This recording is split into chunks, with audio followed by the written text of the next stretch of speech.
프로입니다. 한미반도체입니다. 자, 오늘도 2.5% 정도 상승을 합니다. 적게 오른다고 생각하실 수도 있는데 그렇게 보시면 안 됩니다. 한미반도체는 반도체 종목군들 중에서 가장 강했었던 종목입니다. 그런데도 불구하고 고가에서의 조정폭이 그렇게 크지 않아요. 물론 고가에서 저가까지, 그렇죠? 이번에 반등이 나오기 전에 저가까지 보면 20% 정도의 조정을 받은 것은 맞습니다. 그런데 상승한 폭 있죠. 이미 거의 한 6배, 7배가 오른 상태에서 거의 한 100% 이상의 시세가 더 나왔습니다. 그렇다는 건 시장을 계속해서 주도할 수 있는 환경이 마련이 되고 있다. 그리고 제가 이 내용을 하나 보여드릴게요. 오늘 조금 중요한 내용인데, 자, 요 내용입니다. 자, 애플 최신 M4 탑재 신형 아이패드 프로 출시. 애플도 시장에 들어왔습니다. 자, 그런데 여기서 뭔가 악재가 될 수 있는 부분이 어딜까요? 한미반도체일까요? 아니요. 그게 아니라 애플이 들어왔다는 건 시장의 규모가 그만큼 커진다는 게 됩니다. 애플이 보유하고 있는 고객들의 힘은 어마어마하죠. 애플이 어디를 선택하느냐에 따라서 시장의 판도가 바뀔 겁니다.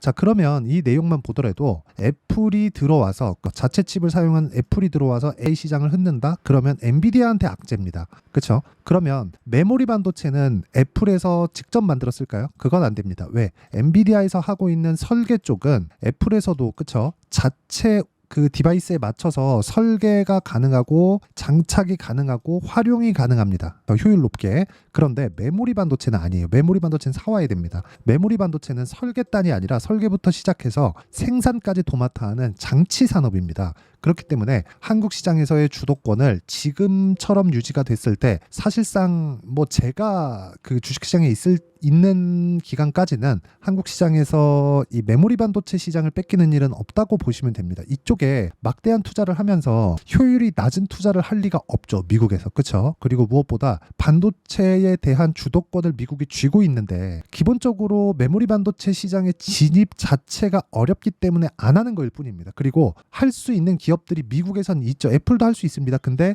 효율이 떨어지기 때문에 안 하는 거죠. 그냥 차라리 사다 쓰는 게 나으니까. 이런 구조가 만들어진 거예요. 그러면 애플이 들어온 것조차도 호재가 된다. 그쵸? 시장 규모가 훨씬 더 커질 수 있다. 아니, 그냥 커진다고 확정적으로 보시면 되고요. 무엇보다 여기서 한 가지 내용을 더 보셔야 되는 건 주식시장은 이런 커지는 내용에 대해서 먼저 반영합니다. 그렇기 때문에 한미반도체 같은 경우에 이런 상황이 지속되잖아요. 여기서 추가적으로 올라가는 시점이 사실상 많이 올랐잖아요. 그런 과정에서 매물 소화를 조금 더 하긴 해야 됩니다. 근데 이런 과정에서 관련돼 있는 종목군들의 강세 구간이 지속적으로 나올 수 있는 환경이 마련이 됐다는 것만 하더라도 긍정적인 내용으로 볼 수 있습니다.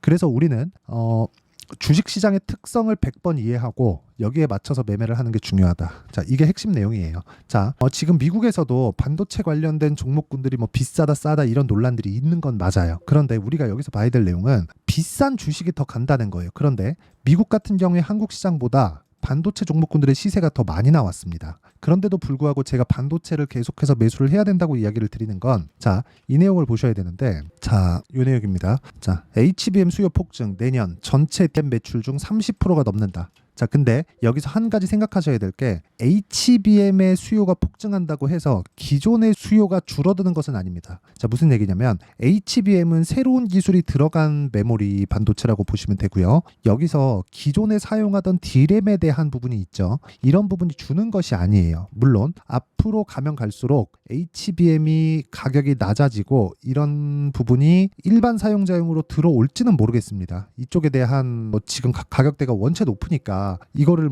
수율을 잡고 일반 사용자까지 사용할 수 있는 그런 부분이 될지는 모르겠지만 그건 한참 뒤의 이야기고요. 지금은 데이터 센터에 HBM 관련된 이런 GPU나 그리고 비메모리 칩에 포함되어 있는 내용들이 들어가는 건데, 이게 이런다고 해서 이거를 개인 사용자 단에서 사용하는 건 D램을 이용해서 사용을 하잖아요. 그러면 지금 아까 전에 제가 말씀드렸었던 내용인데 애플에서 최신 M4 칩셋을 탑재해서 신형 아이패드 프로를 출시한다. 자, 보세요. 초당 38조 연산 처리 가능한 뉴럴 엔진 탑재. 이건 M4 칩셋에는 AI 연산을 할 수 있는 로직을 갖춘 비메모리가 탑재되어 있다는 겁니다. 그럼 여기서 우리가 볼 수 있는 게 뭔가요? 당연히 메모리 반도체도 늘려야 되죠. 용량 자체를. 애플은 원래 메모리 반도체를 넣어주는 거에 좀 짰거든요. 근데 AI 연산을 하려면 어쩔 수 없이 늘려야 될 수밖에 없습니다. 그럼 늘려야 되는 부분을 어디서 사올까요? 당연히 삼성전자 하이닉스다. 그러면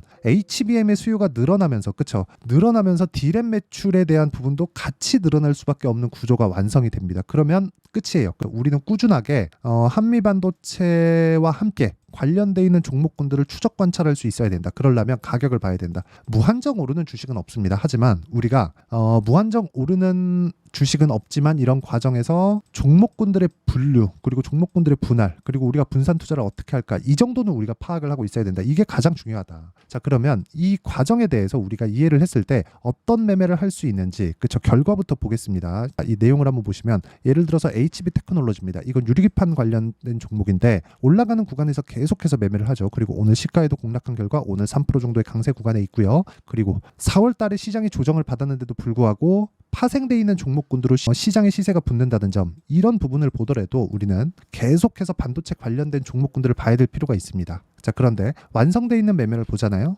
예를 들어서 그런 거예요. DI, 그쵸? DI나 그런 종목을 보더라도 올라가는 구간에서 계속해서 수익을 내고요. 그리고 최근에 반도체에서 파생된 종목이라고 볼 수 있는 전기 관련주들, 재룡산업, 이런 종목군들 보면 오늘 어때요? 계속해서 강세를 보인 결과 34% 정도의 수익 구간에 있다. 물론 매매하는 모든 종목이 수익 구간에서 끝나는 것은 아니지만 올라가는 구간에서는 계속해서 수익이 발생한다는 점이 중요하고, 이 내용에 대한 부분을 제가 여기 소통방에서 10억 만들기 프로젝트로 계속해서 진행을 하고 있다는 점, 그리고 이건 채널 성장을 위해서 진행하는 거니까 구독과 좋아요 눌러주시고요. 상단에 있는 전화번호로 구독 또는 10억이라고 문자 보내주시면 제가 소통방 입장 링크를 순차적으로 공유를 해드리도록 하겠습니다. 자, 내용은 이렇습니다. 어저께 같은 경우에 대원전선, 재룡산업 이렇게 진행됐고요. 재룡산업은 오늘 고가에서 매도가 완료되었고요. 그리고 이런 부분을 소통방에서 공유하고 있지만 장 시작 전에 다 공유가 됩니다. 그래서 가격대를 어떻게 잡아야 될지 모르겠다 하시는 분들은 소통방으로 오시면 되고요. 구독과 좋아요 눌러주시고 상단에 있는 전화번호로 구독 또는 10억이라고 문자 보내주시면 됩니다.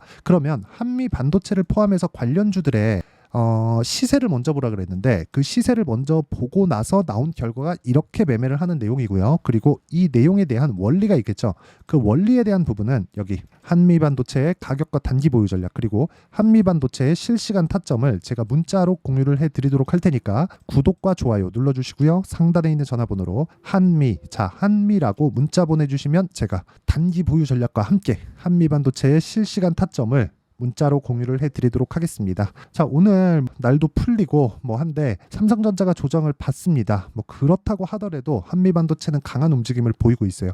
왜 강한지에 대해서 제가 말씀드렸어요. 미래 가치가 좋아질 것이기 때문에 그렇다. 그럼 미래 가치가 좋아지기 위해서는 우리가 꾸준하게 분류 작업을 해야 되는데, 그 분류 작업의 가장 중요한 건 신고가 종목군의 매매를 어떻게 하는지입니다. 이 부분을 반드시 기억을 하셨으면 좋겠고, 한미반도체 같은 경우에 추가적으로 상승이 나올 수 있는 환경이 갖춰지려면, 그렇죠? 이미 갖춰졌지만 그런 부분을 확인하려면 삼성전자의 시세를 주목하자. 하이닉스가 아닙니다. 하이닉스도 삼성전자가 가격대를 유지하지 못하면 빠집니다. 그렇죠? 물론 하이닉스가 올라가면서 삼성전자를 끌어올리는 상황이 벌어질 수도 있겠지만, 기본적으로 하이닉스와 삼성전자의 이 규모 차이는 거의 한 3배에서 4배 가까이 나기 때문에 시장에 대한 안정을 꾀하고 하이닉스가 강세를 보이게 만들려면 삼성전자의 영향이 막대하게 크다. 이 부분 반드시 기억하시고요. 무엇보다 중요한 내용은 꾸준하게 수익 볼 수 있는 타점에 대해서 이해를 하고, 한미반도체 같은 경우에 그런 타점을 추적해야 되는 구간이 지금이고요.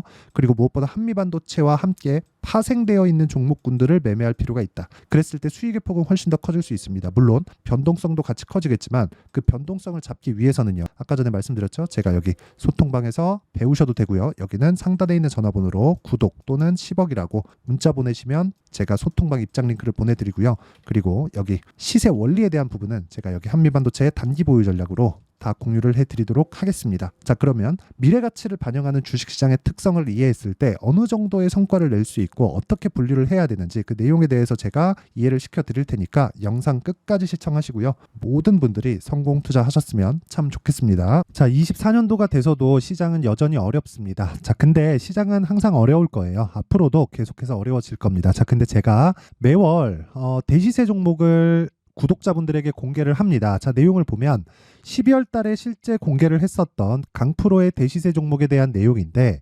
대기업을 상대로 안정적인 매출 구조를 가지고 있고요. 그리고 현재 주요 거래처는 삼성전자, 인텔, 하이닉스, TSMC, 해외에 반도체 관련된 기업이라는 걸 알 수 있죠. 그만큼 1월 달에 제가 보고 있었던 종목은 반도체 관련주라는 걸 알 수 있습니다. 공개를 해드리면 이 내용입니다. 여기 어보브 반도체, 그쵸? 실제 제가 거래한 내용을 공개를 한 거고요. 수익에 대한 크기를 보면 공략한 시점, 제가 가격대를 함께 공개를 해드렸는데 공략한 시점부터 21%의 수익 마감이 된 것을 확인해 볼 수가 있습니다. 자, 근데 지금도 마찬가지입니다. 지금은 어떤 이슈가 있을까요? 2월 달에 발표한다는 기업 밸류업 프로그램이 있죠. 근데 그걸로 인해서 지금 2월 달에 발표한다고 이야기가 나온 상황이고요. 무엇보다 우리가 생각해야 될 내용은 한 가지입니다. 어떤 이슈나 그리고 어떤 상승할 수 있는 내용으로 인해서 주가가 올라가는 것은 맞죠. 하지만 가격이 먼저 반영한다는 걸 반드시 알고 있어야 되고, 그런 내용에 대한 파악이 되었을 때, 그쵸? 여기 어보브 반도체처럼 21%, 그쵸? 대략 3에서 4일 동안 20% 이상의 수익을 먹을 수 있고요. 그리고 여기 HLB 같은 종목처럼 대략 일주일이 채 되지 않는 기간 동안 30%의 수익을 낼 수 있습니다. 자, 그러면 답은 나왔어요. 재료에 대한 부분보다 중요한 게 가격이다. 자, 근데 지금 시장에 쏠려 있는 게 뭐죠? 2월 달에 발표하는 기업 밸류업 프로그램에 대한 내용이죠. 자, 그러면 우리가 이쪽에다가 지금 집중을 해야 될까요? 그 내용을 한번 보겠습니다. 기아차의 차트를 보면요. 1월 24일 날 정부단에서 입김을 불어넣은 이후에 시세가 강하게 발생한 것처럼 보이지만 애초에 12월 달부터 신고가를 달성했다는 걸 확인할 수 있습니다. 자, 그러면 우리가 스케줄을 따져봤을 때 우리가 어디를 봐야 될까요? 4월 달 총선을 봐야 됩니다. 드디어 때가 온 거죠. 4월 달 총선이 끝나면 그 뒤엔 뭐가 있죠? 대선 전국으로 들어갑니다. 그러면 우리는 4월 달 총선부터 시작해서 대선까지 이어질 수 있는 종목을 찾는 게 정말 중요합니다. 그게 정부 정책의 방향과 그리고 스케줄에 맞춰서 가는 거예요. 정치적인 상황에 따라서 주가가 움직이는 걸 우리는 수도 없이 많이 봐왔기 때문에 스케줄에 맞춰서 가는 게 지금으로서는 답이 될 수 있습니다. 그리고 무엇보다 어느 정도의 시세를 내는지 그 첫 번째 단계인 상황을, 그쵸? 제가 12월 달 밝혀드렸었던 대시세 종목으로 이미 공개를 해드렸기 때문에, 그쵸? 어떻게 제가 매매를 했는지까지 다 보여드렸습니다. HLB처럼, 그쵸? 31.9% 걸린 시간은 4일밖에 되지 않죠. 이 종목을 제가 가격과 그리고 어떤 종목인지를 애초에 12월 달부터 공개를 한 겁니다. 자, 그러면 지금도 마찬가지예요. 앞서서 제가 말씀드렸었던 23년도에 했었던 여러 가지 종목들이 있죠. 한미반도체 같은 종목들도 여기 소통방에서 모두 공개를 해서 실제로 10,000원부터 60,000원까지 상승한 내역이 있고요. 왜 공략을 했는지를 제가 다 공개를 해드렸습니다. 근데 지금도 마찬가지라는 거죠. 정부 정책의 방향에 맞춰서 또는 선거 스케줄에 맞춰서 매매를 이어가야 될 때가 됐고요. 제가 총선 관련된 큰 시세가 나올 수 있는 대시세 종목을 준비를 해놨습니다. 길게 말씀드리지 않겠습니다. 모든 종목들은 신고가를 달성하면서 대시세 준비를 하게 되고요. 신고가를 공략했을 때 내가 시장에 주도주를 잡을 수 있는데 지금은 총선에 집중하는 게 맞다. 그래서 총선 관련된 그리고 대선까지 이어질 수 있는 종목을 준비를 해놨는데 지금부터 준비를 하셔야 나중에 고가에 올라가서도 꾸준하게 매매를 이어갈 수 있습니다. 자꾸 막 손절하고 매매하는 과정에서 너무 어렵다 하시는 분들은요. 이 종목 딱 받아가서 큰 수익 내셨으면 좋겠고요. 이 종목은 상단에 있는 전화번호로 대시세라고 문자를 보내주시는 분들에 한해서만 제가 총선 그리고 대선까지 이어질 수 있는 종목을 공개해 드리도록 할 테니까 상단에 있는 전화번호로 대시세라고 문자를 보내주시고요. 그리고 구독과 좋아요 꼭 좀 부탁드리겠습니다. 시장은 정말 어렵습니다. 자, 그래서 모든 분들이 성공 투자하셨으면 좋겠고요. 기본적으로 가격에 대한 파악을 하면서 큰 수익을 내셨으면 좋겠습니다.